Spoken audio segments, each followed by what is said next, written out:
Oke, selamat datang kembali di video gue. Kali ini gue Ray Fernando dan gue hari ini akan membahas 6 kesalahan pemula dalam memulai sebuah bisnis. Kesalahan yang pertama adalah tidak sadar diri atau not self-aware gitu ya. Mungkin kalau tidak sadar diri kayaknya kasar banget, lu nggak sadar diri lo ya.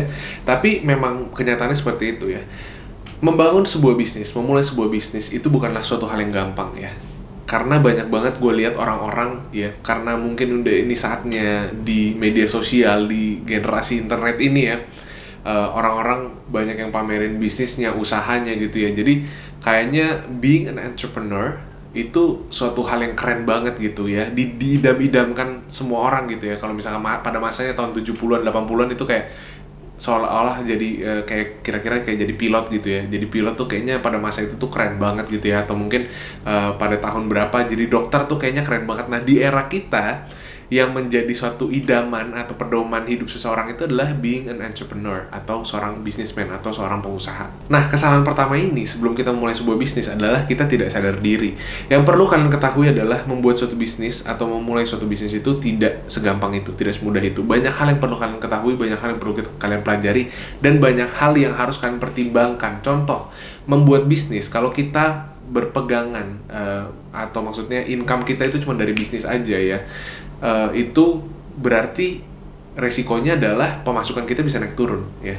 Berbeda dengan pekerjaan yang tetap, yang income-nya akan stabil setiap bulan ya kan. Misalkan kalian dapat gaji UMR ya, UMR setiap bulan, kalian nggak perlu khawatir bulan depan bisa turun, bisa nggak jualan, bisa nggak makan gitu ya. Nah sedangkan dalam membuat bisnis ada risiko-risiko tersebut ya, dimana kalian harus menanggung risiko tersebut, harus berani, harus udah matang-matang dipikirin bahwa kalau misalkan bulan depan kalian nggak jualan, berarti kalian nggak bisa makan. Ya mungkin makan kalau misalkan kalian masih tinggal sama orang tua ya masih bisa ya, tapi kalian nggak bisa beli apa-apa, kalian nggak bisa spend money sedikit pun ya, ataupun bahkan nggak bisa mungkin untuk beberapa orang nggak bisa afford tempat tinggal atau makanan gitu loh ya. Jadi ada banyak hal yang harus kita pertimbangkan ya, terutama itu kita harus sadar diri dulu. Sebenarnya kita capable nggak sih untuk menjadi seorang pengusaha, seorang businessman atau businesswoman gitu.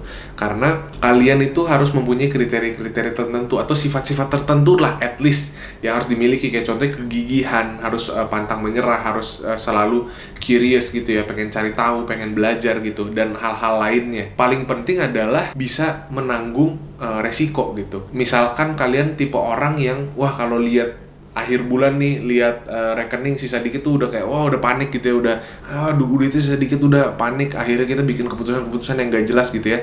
Nah hal-hal kayak gini mengindikasikan bahwa kalian itu sebenarnya nggak cocok untuk jadi pengusaha ya. Jadi yang nomor satu adalah kita harus sadar diri dulu, kita nih cocok nggak sih, kita mempunyai kualifikasi nggak sih, kita punya nggak sih kriteria-kriteria atau sifat-sifat tertentu yang biasanya dipunyai oleh pengusaha-pengusaha ya, yang which gue akan bahas lagi nanti di video selanjutnya. Jadi kalian nanti pantengin aja, nontonin video itu, dan kalian bisa lihat nanti nih, oh gue cocok nggak ya jadi pengusaha gitu ya. Dan lanjut ke kesalahan yang kedua, yaitu adalah no planning ya. Jadi ya karena bikin usaha itu keren ya, jadi businessman itu keren, ya udah gue langsung mulai aja, gue pengen aja jualan ini jualan itu ya kan, tapi gue nggak punya planning gitu ya kan. Karena misalnya contoh ya, gue pengen bisnis F&B ya kan, bisnis F&B misalnya contoh, kita lebih spesifik lagi, gue jualan kopi gitu ya, paling gampang gitu ya, jualan kopi. Tapi yang jualan kopi, yang bisnis F&B di Indonesia ini, di Jakarta, udah banyak banget brand-brand yang udah jauh lebih terkenal, jauh lebih besar, jauh lebih mempunyai banyak uang gitu ya.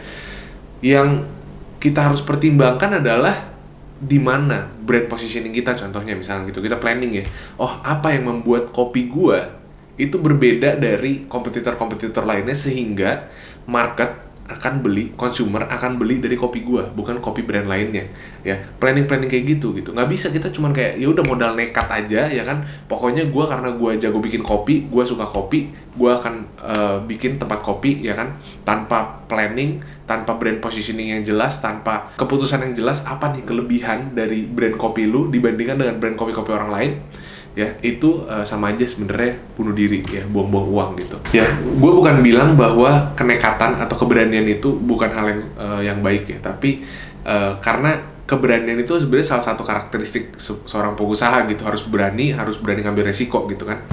Tapi keberanian itu agak berbeda tipis dengan kebodohan. Balik lagi, keberanian itu adalah berani mengambil resiko yang sudah diperhitungkan. Balik lagi, ada kata-kata yang sudah diperhitungkan ya. Kalau kita nekat, kalau cuman kebodohan aja, itu mengambil resiko tanpa memperhitungkan resiko tersebut terlebih dahulu. So itu kesalahan kedua, Kesalahan ketiga adalah too much planning. Ya, jadi kebalikan dari tadi no planning, yaitu adalah too much planning. Kalian pernah nggak sih? Pasti pernah banget ya. Ini gue yakin banget teman-teman semua pernah punya teman yang bilang kayak, oh gue pengen mulai ini, gue pengen mulai bisnis ini, gue pengen mulai bisnis itu, gue kayaknya pengen mulai usaha ini deh ya, gue pengen mulai usaha ini.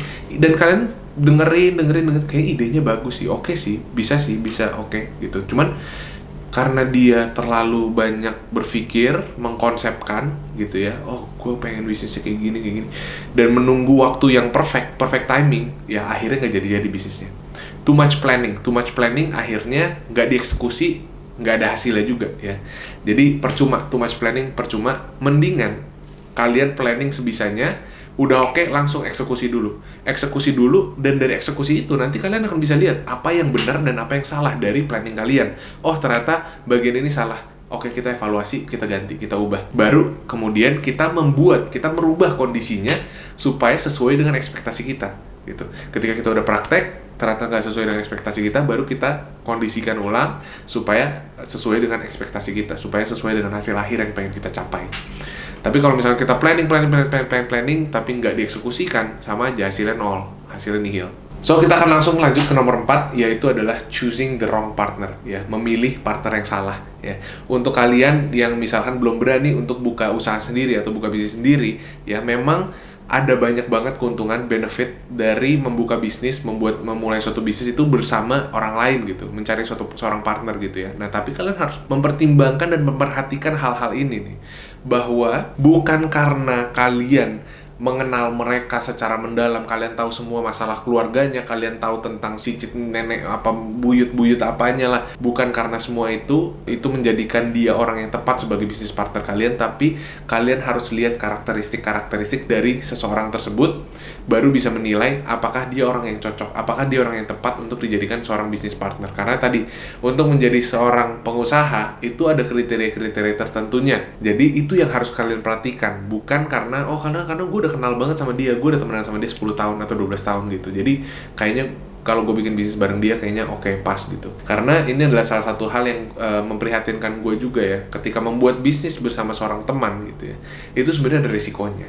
Kalau misalkan bisnisnya nggak berjalan dengan baik gitu ya, bisa menghasilkan kehancuran dalam pertemanan gitu, bad relationships, bad friendships gitu with your friends gitu. Apalagi kalau misalkan udah temenan sampai 12 tahun tapi cuma gara-gara uang, gara-gara bisnis gitu ya, akhirnya pecah pertemanannya gitu ya. Itu sangat memprihatinkan menurut gue. Jadi kalau kalian mau milih bisnis partner, kalau kalian merasa kalian nggak capable untuk memulai suatu bisnis itu sendiri gitu ya, find a partner. Banyak banget benefitnya, gue nggak bohong. Nah, tapi ketika find a partner, kalian harus hati-hati banget, harus dipertimbangkan banget gitu ya. Dari segi relationship, wah kalau misalkan nanti amit-amit gitu ya, jangan bilang kayak, oh nggak akan lah, gue sama dia selama ini 12 tahun nggak pernah berantem. Iya, karena belum ada uangnya ya, karena belum rebutan harta nih gitu loh ya. Jadi jangan pernah bilang nggak mungkin, tapi kan harus pikirkan the worst case scenario. Kalau misalkan bisnis ini ternyata berhasil, misalkan bisa sampai 1M per bulan gitu ya, terus kalian berantem nih karena beda visi, beda goals gitu ya kan, terus akhirnya memilih untuk pecah gitu, gimana akhirnya pembagiannya gitu. Akhirnya kalian berantem ya kan, akhirnya pertemanan itu akhirnya berakhir cuma gara-gara bisnis, gara-gara uang gitu ya. Nah sebenarnya sangat disayangkan, karena sebenarnya pertemanan, apalagi kalau keluarga ya, itu nggak bisa dibeli pakai uang guys, nggak bisa dibeli pakai uang. Jadi hati-hatilah dalam memilih partner bisnis. Lanjut lagi ke yang 5, berkenaan atau berkesambungan dengan yang keempat tadi, yaitu adalah tidak membuat surat perjanjian kerjasama atau bisnis atau usaha atau apapun itulah. Intinya adalah membuat surat perjanjian bersama partner kalian ya. Banyak banget gue lihat orang ya udah karena mulai dulu aja. Memang betul sih, praktek eksekusi aja dulu, tapi setelah eksekusi itu kalian harus pikir lagi ya. Kalau misalkan amit-amit tadi gue bilang worst case scenario-nya, ada terjadi apa-apa, apa yang harus kita lakukan nih, ya kan? Itu udah harus diomongin dulu sama partner kalian ya. Setidaknya kalau misalkan kalian nggak buat surat perjanjian ya, nggak perlu yang formal-formal kayak harus ke notaris, harus bikin akta apa segala macam. Surat perjanjian itu bisa banget ya dengan cara yang simple, cuma di atas kertas aja kalian tulis tangan gitu ya, mengatur hak dan kewajiban kalian masing-masing, pembagian ya kan, misalkan 50-50 atau bahkan 40-60% ya kan, pembagian keuntungan juga ya kan, mau dibagikan setiap tahun kah, atau setiap bulan, atau setiap apa gitu. Nah, hal-hal kayak gini yang kadang-kadang bisa membuat suatu bisnis itu terhambat atau bahkan bisa sampai hancur. Contohnya misalkan bisnis-bisnis yang bertumpu gitu sama teman kalian. Misalkan contoh kalian bikin social media agency. Kalian bikin social media agency, terus kalian punya teman yang bagian desain gitu ya. Dan social media agency ini laku, unik banget karena desainnya teman kalian ini, karena dia memang jago banget desain gitu. Misalnya udah berpenghasilan gitu ya, misalnya berpenghasilan kayak tadi 1M per bulan gitu ya. Cuman menurut kalian kayaknya lebih bagus duitnya di invest ke bisnis kita deh, supaya bisnis kita bisa grow gitu kan. Kita hire karyawan supaya bisa lebih banyak project, kita hire marketing, sales supaya lebih banyak klien ya kan. Tapi teman kalian nggak mau, teman kalian, aduh janganlah, udah mending kita nikmatin aja, mending kita happy, kita have fun, kita holiday apa segala macam. Nah, perbedaan keputusan seperti ini akhirnya bisa membuat bisnis itu menjadi kacau. Nah, ketika bisnis ini kacau ya kan, bisa terhambat ya kan, bisa terhambat, kalian jadi desainnya jadi akhirnya kalian memutuskan untuk pisah, dan akhirnya kalian harus mencari desainer baru, dan mungkin desainer ini nggak sehandal desainer teman kalian yang lama itu gitu kan. Itu bisa terhambat atau bahkan bisa hancur dalam artian ternyata kalian nggak bisa nemuin orang-orang yang desainer yang bisa cocok nih dengan klien-klien kalian, sehingga klien kalian pindah semua ke teman kalian itu. Jadi langganan ke teman kalian nggak dapat klien sama sekali. Akhirnya kalian cari klien susah, nggak dapat, akhirnya bisnis kalian bisa mati. Yang keenam, yang menurut gue terbesar dari yang semuanya ini ya, ini adalah suatu stigma yang entah kenapa gue selalu melawan stigma ini gitu ya, yang banyak banget diucapkan oleh orang-orang yang pengen memulai bisnis gitu ya, pengen memulai suatu usaha ya. Ini adalah salah satu faktor terbesar penghambat orang dalam memulai suatu usaha, yaitu adalah yang keenam, berpikir bahwa bisnis itu membutuhkan modal yang besar. Entah kenapa gue nggak ngerti kenapa masih banyak orang berpikiran seperti ini, padahal di dunia digital, menurut gue ini udah pengetahuan umum ya, di dunia digital apapun itu udah possible dengan modal yang sangat minim gitu ya. Misalkan contoh, kalian bisa jadi affiliate marketing ya. Kalau kalian belum tahu affiliate marketing, kalian komen di bawah biar gue buat videonya tentang affiliate marketing.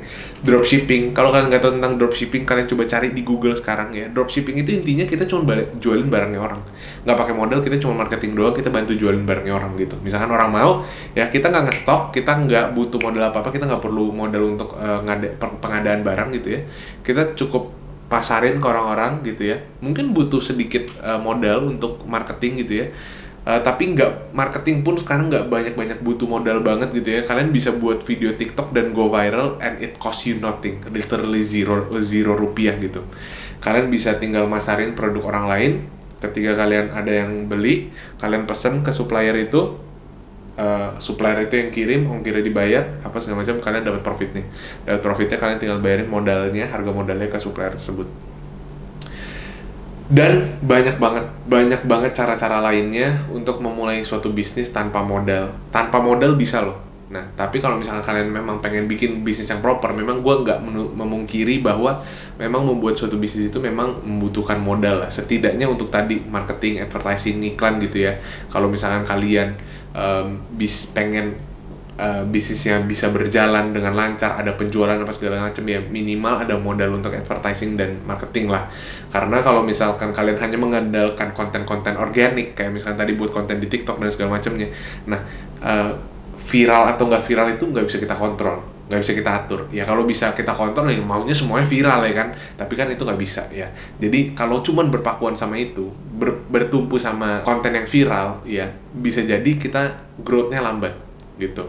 Nah, sedangkan kita nggak pengen kayak gitu sih. Kita pasti pengen growth yang agak cepet ya kan ya. Jadi minimal ada modal sedikit lah, modal sedikit, tapi nggak harus modal yang besar. Nah, ini adalah salah satu miskonsepsi ya dalam membuat suatu bisnis. Oke, so sebelum gue tutup video kali ini, gue akan rangkum 6 kesalahan pemula dalam memulai sebuah bisnis, yaitu yang pertama adalah tidak sadar diri, ya. Kalian nggak sadar bahwa kalian tidak memiliki kualitas-kualitas atau certain qualifications untuk menjadi seorang pengusaha, ya, atau bahkan sadar diri bahwa kalian capable, mampu, ya kan. It works both ways. Yang penting adalah kesadaran diri sendiri, ya kan. Yang kedua adalah no planning, tidak ada planning sama sekali, langsung nekat aja, modal nekat, langsung terjun, langsung buat usaha, ya kan. Yang ketiga adalah too much planning, terlalu banyak berpikiran, tidak ada eksekusi, ya, sama aja nol, ya. Dan yang keempat adalah choosing the wrong partner, memilih partner yang salah. Dan yang kelima adalah tidak membuat surat perjanjian sebelum kalian memulai usaha, ya, bersama partner kalian. Ini kalau kalian punya partner, ya. Kalau nggak punya partner, ya udah nggak usah gitu. Dan yang keenam adalah berpikir bahwa memulai suatu usaha atau bisnis itu membutuhkan modal yang sangat besar. So, if you feel like this video is helping you, is giving you some benefits, kalau kalian merasa video ini membantu kalian, memberikan manfaat ke kalian, so please don't forget to subscribe, like, comment, and also share to your friends. Bagikan ke teman-teman kalian supaya nggak cuma kalian doang dapat manfaat ini, tapi teman-teman kalian juga, ya. And thank you guys for watching and see you in the next video.